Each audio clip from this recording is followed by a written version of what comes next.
our next person, who is our guest speaker today, is Carlton Moore. Karhlton, I believe, is probably the longest serving senior director level person in Ohio Department of Public Safety history. He's been there since 2003, where he came in as chief counsel and later was elevated to executive director in July 2005. I came to know Karhlton when I served as your BMV director and registrar from 07 to 09, and again in my second tour of duty there from 2011 to 2014.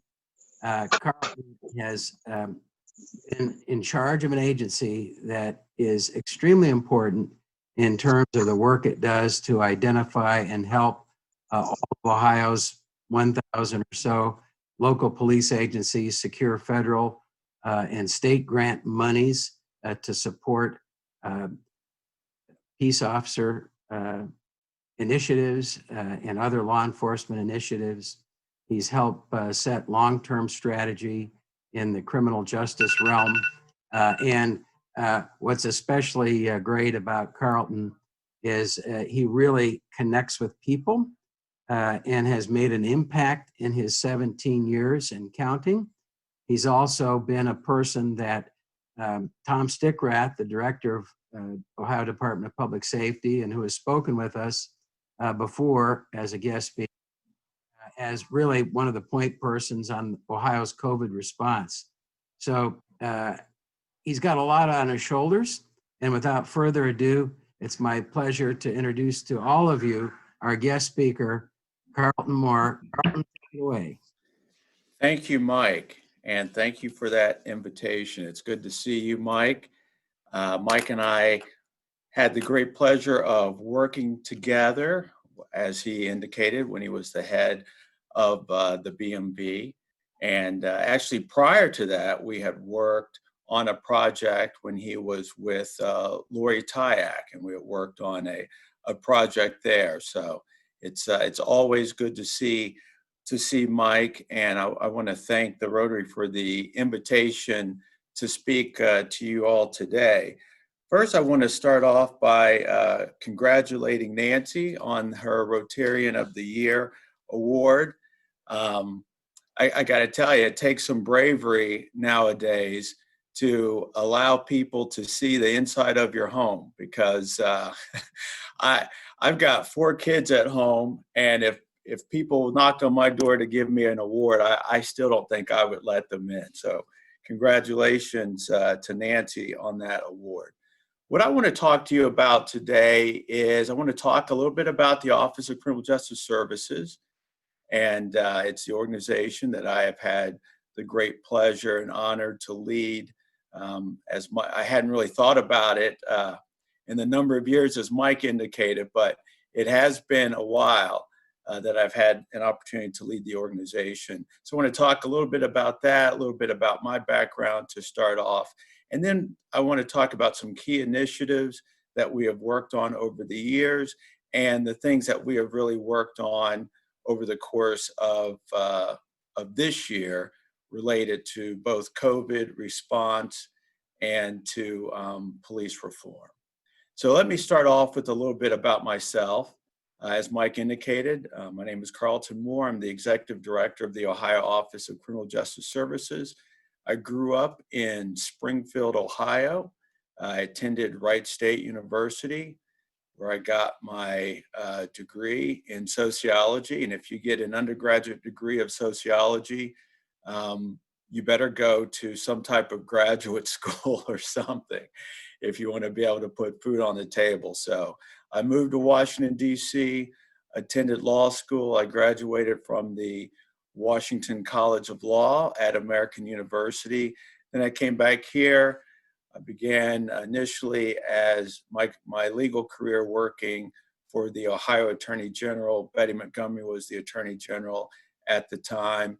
I handled federal habeas corpus cases, federal death penalty cases for the most part, and then moved on to the Court of Claims Defense section, where I defended the state against all types of different lawsuits. From there, I moved over to the governor's office. I was Governor Taft's assistant deputy legal counsel for a number of years, handling all types of things. Primarily, my responsibility was related to clemency applications, and I did some other things on agreements and things like that between states, and extraditions, and a whole host of other things related to things that require the governor's signature on a lot of different documents.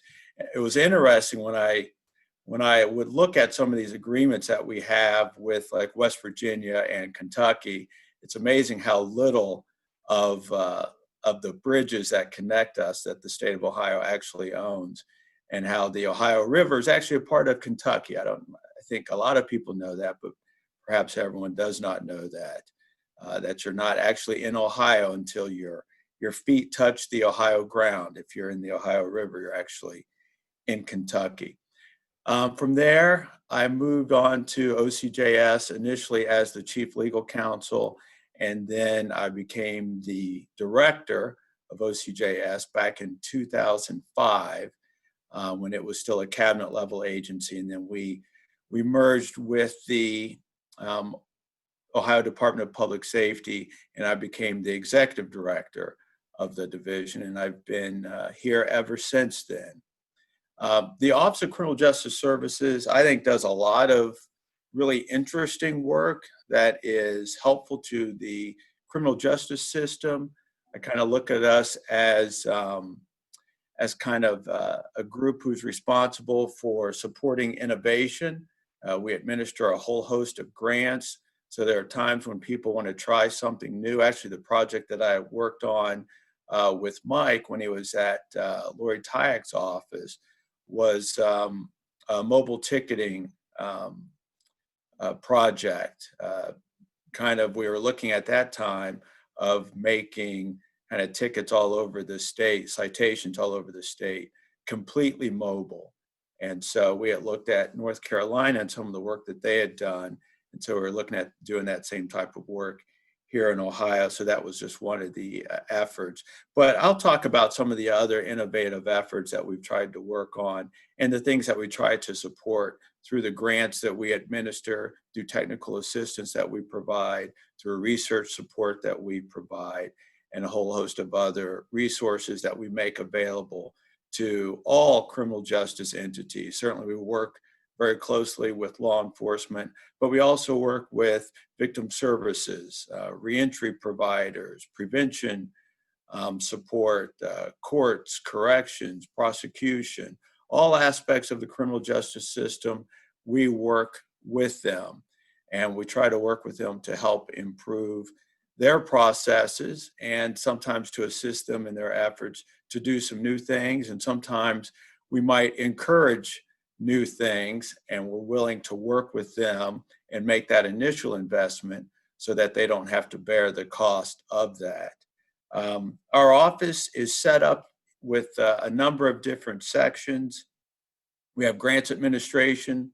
That section is responsible for, as you would imagine, administering our grants. We have a mix of federal and state grants. Some of the federal grants you've probably heard of, like the Violence Against Women Act grant, the Justice Assistance Grant, Family Violence Prevention Services, Project Safe Neighborhood. That's a little bit of a different grant. We administer that grant on behalf of the U.S. attorneys here in the state of Ohio, both the Northern and Southern District U.S. attorneys' offices who actually receive those grants.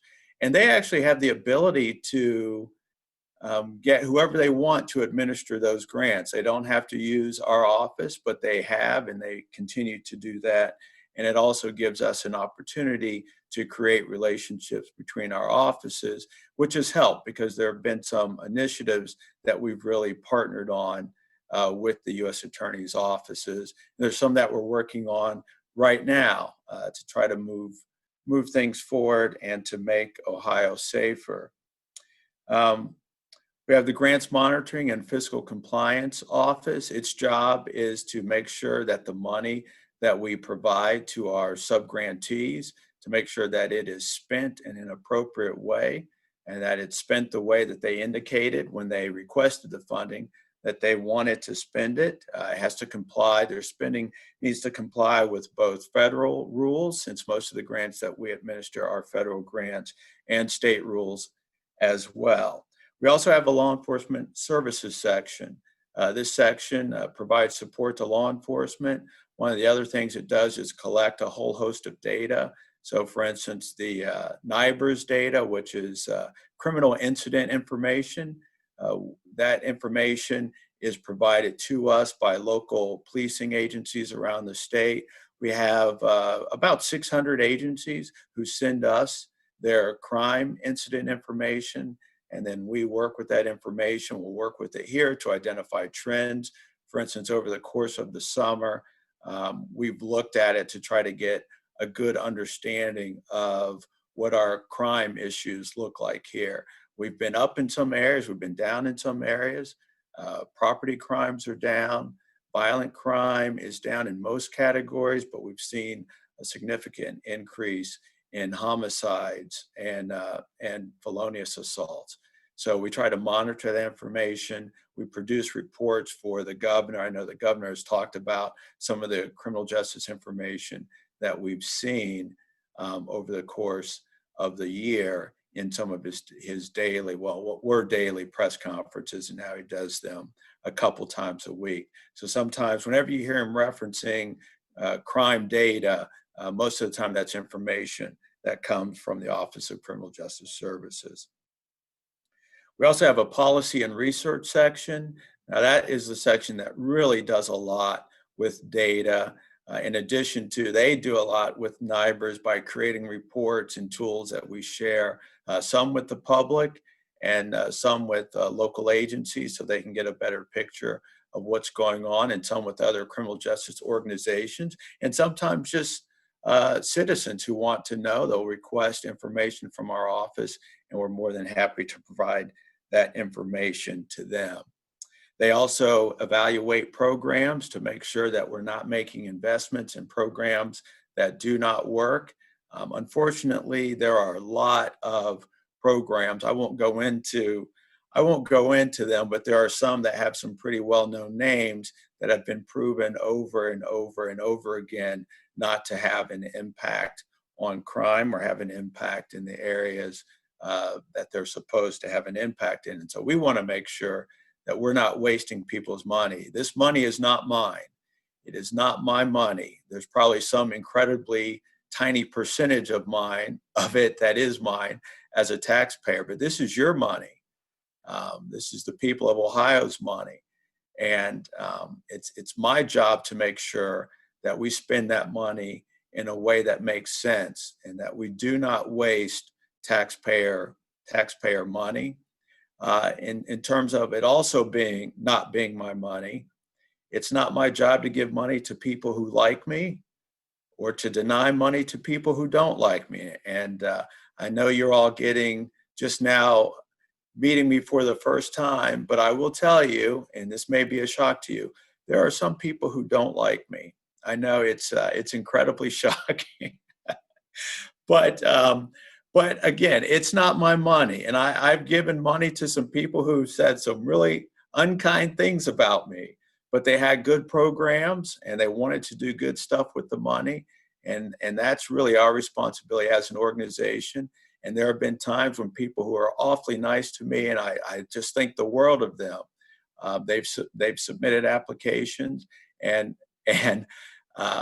I've had to deny them. There was one time I was at the Sheriff's Association meeting, and Sheriff Bailey, I was talking to him. We were sitting at a table together, and usually we send out our grant notifications a few days after this dinner, or after this dinner. Unfortunately, we made the mistake. We got everything done early and sent it out. So I was sitting in a room full of people, some of them who had been told no, and Sheriff Bailey was not too happy with me, but he said, "Hey, we'll do better next year." So, and they did. So that was good. So that's what our policy and research section does. And then human trafficking, we have a human trafficking section. I think we've really led the country in our fight against human trafficking. Sometimes people think that Ohio is a really bad place for human trafficking because of of some of the metrics that are identified when people think about human trafficking. For instance, calls to the national hotline. Ohio has been in the top 5 in those calls. And let's see, I don't actually, it's in another part of my office. But the reason why we are in the top 5 for calls to the national hotline is because of the job that we have done in educating the public about the hotline. Some states, they don't tell people what the hotline is. And we try to make sure that people are aware. We did a public campaign to make sure that people were aware of both human trafficking as a problem and also what resources were in place to help people deal with issues like human trafficking. And all of our materials have the number on them. So I see the fact that we're doing really well in calls to that national number, not as a problem for Ohio, but as a success for Ohio, and that people in Ohio are educated about the issues related to human trafficking. We have a large number of human trafficking coalitions around the state as well. And one thing that I've been really happy with are just the number of local organizations who have decided that human trafficking is an issue that they want to have some impact on. And we can all be a part of the fight against human trafficking. Just understanding even what it looks like, understanding the indicators, being mindful of what human trafficking is, because all of us can be our eyes and ears on issues like human trafficking and help get people the assistance that they need in order to get them out of that life. We did a human trafficking training, or the first conference in the state of Ohio in 2005. At that time, we didn't even have a law in the state on human trafficking. And since then, we've passed a number of laws to prevent and to prosecute those who engage in human trafficking. The last section I want to mention, and I'll talk a little bit more about this section as I get into some of our initiatives, is the collaborative certification section. And this is a really important aspect of what we're doing related to policing. But basically, what the collaborative does is certify that agencies are in compliance with voluntary standards that agencies have decided to comply with. We go through a number of processes to ensure that agencies are in compliance.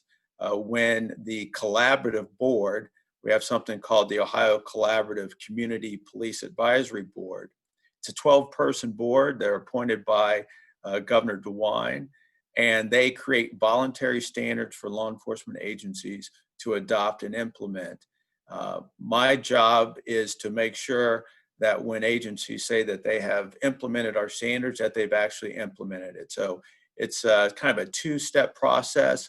Once the collaborative board creates a standard, and we have 9 standards now, we just passed our 9th standard, but the standards are things like on use of force, on hiring and recruitment, on body-worn cameras, on dispatcher training, on community engagement, things like this.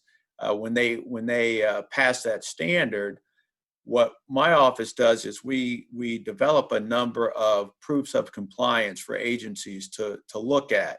And an agency will initially do what we call self-certification. Well, they'll look at our proofs of compliance, they'll look at their policies and everything they have in place, and they'll make a determination as to whether or not they believe that they're in compliance with the standard. They'll submit all that information here to the Office of Criminal Justice Services. Our collaborative certification section will review those, and then they'll make a recommendation to me as whether or not they feel the agency is in compliance. Once they get through that part of the process, we consider them provisionally certified. Once they get through that, then they go through the final certification process, where we send people on site to the policing agency to interview people, look at some additional information and documentation, and then make a determination whether or not we'll provide them with final certification. At this point, we have over 500 agencies who are either collaborative certified or in the process of becoming collaborative certified. Those 500 plus agencies represent about 94% of all police officers in our state and 86% of the citizens in our state.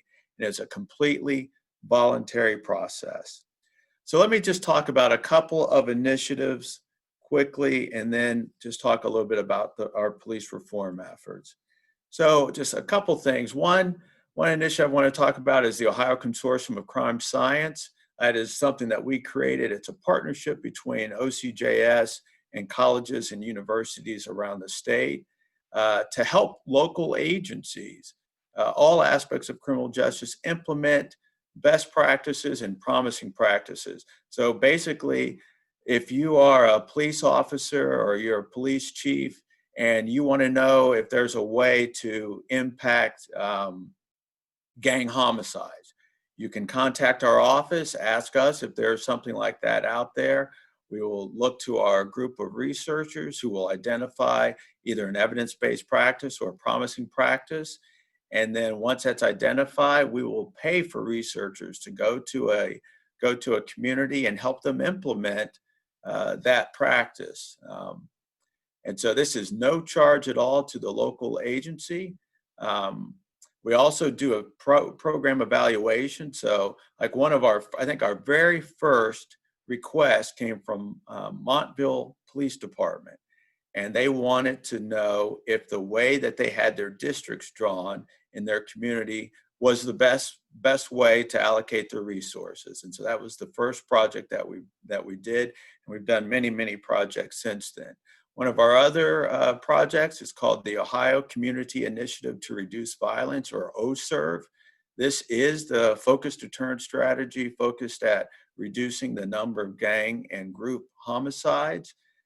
We've implemented it in a number of cities around the state, and it has helped greatly reduce the number of gang homicides when communities have put it into place. In one community in particular, in Cincinnati, when they had implemented the project, they were able to first determine that about 74% of all the homicides in their city were related to gangs and groups, basically. So 3/4 of every single homicide in the city of Cincinnati was related to gangs. That meant either a gang member was the victim of a homicide, or it was a gang who had perpetrated the homicide. We helped the city of Cincinnati implement the standard, or implement the strategy. They were able to reduce their homicides by 67%. We also did the same thing in Canton. Canton went an entire year without a single homicide. And so we're very proud of that work. The Ohio Collaborative, I've already talked about. That was something that was actually created by Governor Kasich after the shootings of Tamir Rice and John Crawford III, and some other things that went on around the country. Governor Kasich wanted to look at ways to build a bridge between communities and policing agencies, primarily in minority communities and policing agencies. And so he asked us first, he created the Governor's Task Force on Community Police Relations. We went around the state, we listened to whoever wanted to talk to us. And then once we were done with that, we put together a report. If you ever get really bored, or if you ever have trouble sleeping, you're more than happy to read the report. It's about 500 pages. The report contains about 180 recommendations on ways to improve community police relations, but it really coalesced around 7 different areas. And one of the main areas was the creation of standards for law enforcement agencies. So I want to kind of end on what we have really been focused on this summer with COVID and with police reform. So on COVID, I just want to say our main responsibility was trying to get first responders access to equipment, cleaning supplies, PPE, things like that they need. So we were provided with some funding, some grant funding, in order to provide those types of resources to the field. At this point, we've put out about about $12 million into the field to help all aspects of our criminal justice system. And I think one of the most interesting things that we will see once we're done with COVID, and I do think that day is coming relatively soon, but once we're done with COVID, I think there's some efficiencies that have been identified that I think agencies and criminal justice entities will continue to use moving forward, because I think there's just been a lot of lessons learned where we've realized we don't need to have everyone physically in a building. We don't need to transport prisoners all the time from a jail cell to a court for a court appearance. I'm sure many of you have experienced, I haven't seen my doctor in person in quite a while. And it's actually really nice. Instead of sitting in his waiting room waiting to see him, I can sit in my office, I can work, I don't have to drive across town, I don't have to fight traffic, I can utilize telemedicine and build in some efficiencies that way. And the criminal justice system is no different. I think we'll see a lot of those things continue in criminal justice as well. So on police reform, I just want to preface my remarks on police reform with a couple of things. One is this: being a police officer is an incredibly difficult job. It is. It is amongst the toughest jobs that we have in our society. And police officers people who take this job on, who do things the right way, who make very tough decisions, who go through the training, who treat citizens the right way, who make difficult decisions when they don't have a lot of time to make those decisions, who are truthful and honest and filling out the reports and doing all the things that we would want them to do. We have to support them. We really have to support those folks. We got to give them the equipment they need, the training they deserve, and the support that they need, both physically and mentally. And one of the things that we're focused on, one of the standards that we'll be looking at, that we've already started looking at this year and that we'll finalize next year, is on officer wellness. Okay. But there are also people who are in policing who just should not be in policing. They don't have the right temperament. They don't have the right outlook. There's no policies that is going to make them behave in the way that they should. And that's just a reality. And what we have to stop doing as a society is lumping all police officers together and saying, you either support every police officer or you support none. That is an incredibly false choice with deadly, deadly consequences. People who do things the wrong way, I don't care what industry they're in, whether they're a state employee, an attorney, a doctor, a football coach, a principal, whatever. If you're doing things the wrong way, you do not get to shield yourself from criticism by people who are doing things the right way. And we have to stop in policing of looking at people the same. You know, Mike, I know Mike's an attorney. There might be other attorneys who are on. But when you're in law school, one of the things that you learn is facts matter. The facts of each individual case matters significantly. And so we need to look at these cases individually and make determinations of those cases individually. And then collectively, after looking at all the cases, we'll make assessments of changes that need to be made. Very good. Thank you, Karlton. I think we just need to move on with our program. Thank you again for your excellent presentation today. And President Chip, I think we're on to our next item. Okay, appreciate it. Thanks, Director Moore. Thanks, Mike. Appreciate the program today and good information. So happy holidays and thanks for being with us today. All right. Thank you. Happy holidays, everyone.